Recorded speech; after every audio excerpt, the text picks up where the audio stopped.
Welcome back to another Hamlin Talks. Introduce you guys to my man Jake right here. This is Jake the Snake.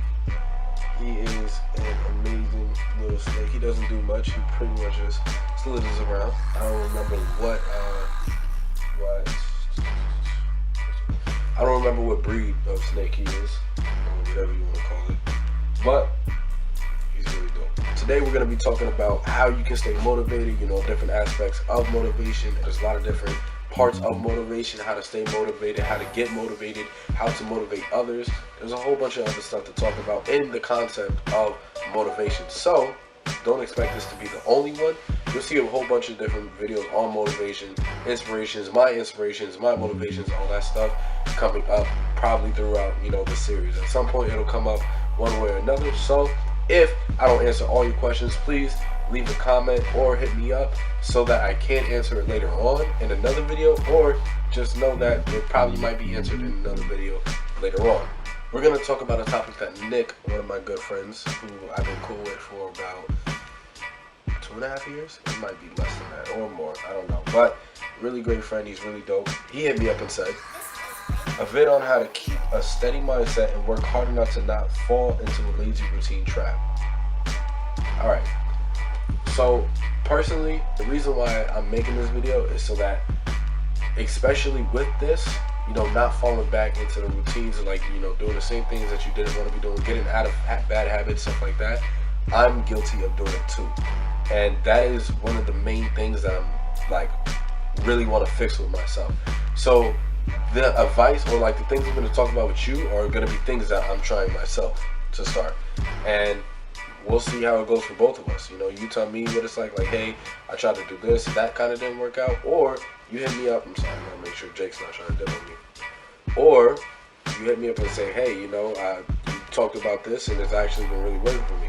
And that way we can narrow it down to see what really works, what doesn't work. And I can make statistically another video on how much better one tactic is than the other. Because since he's texting me this, I've been wanting to have actual solid things that I wanted to talk about.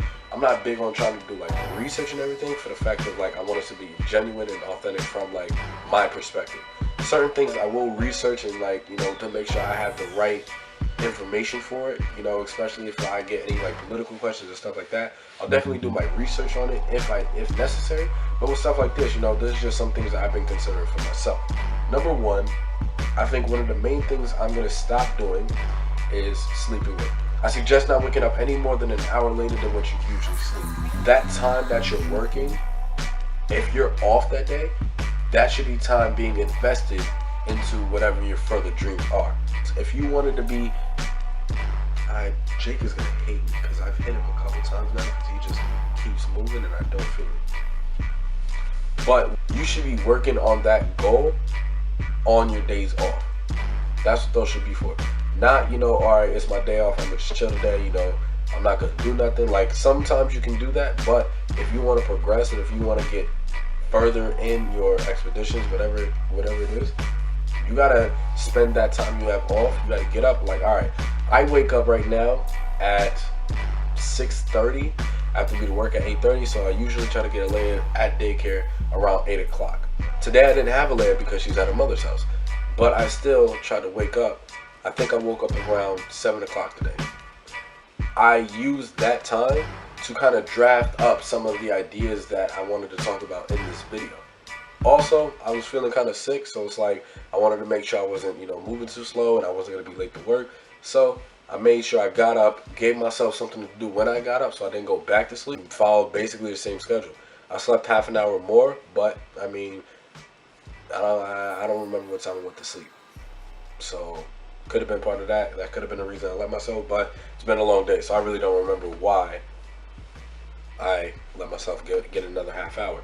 But even on the weekends, I plan to at least be up by 7:30 because I'm going to get up and I'm going to dedicate that time to either learning how to edit better or to editing a video. It's going to be something that I'm going to have myself doing in that time so that I can progress on making myself better in doing these videos.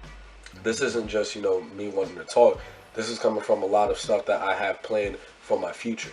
When you have your goals, I want you to plan your goals not only for yourself. Limited our trading, searchable around, can make a profit and can make a loss.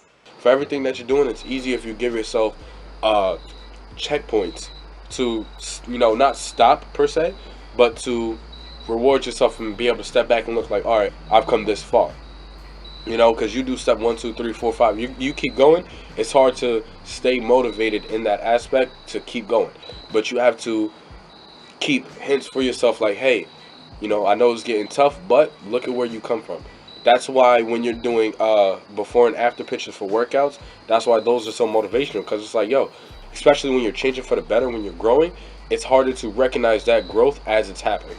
That's why whenever you're in a tough situation, it seems really bad, it seems like you're not going to get out of it, and then a year later when you're good and you're chilling and then that situation gets brought back up, you look back like, yo, that's crazy. Like, I was really down and I thought I wasn't going to come back up.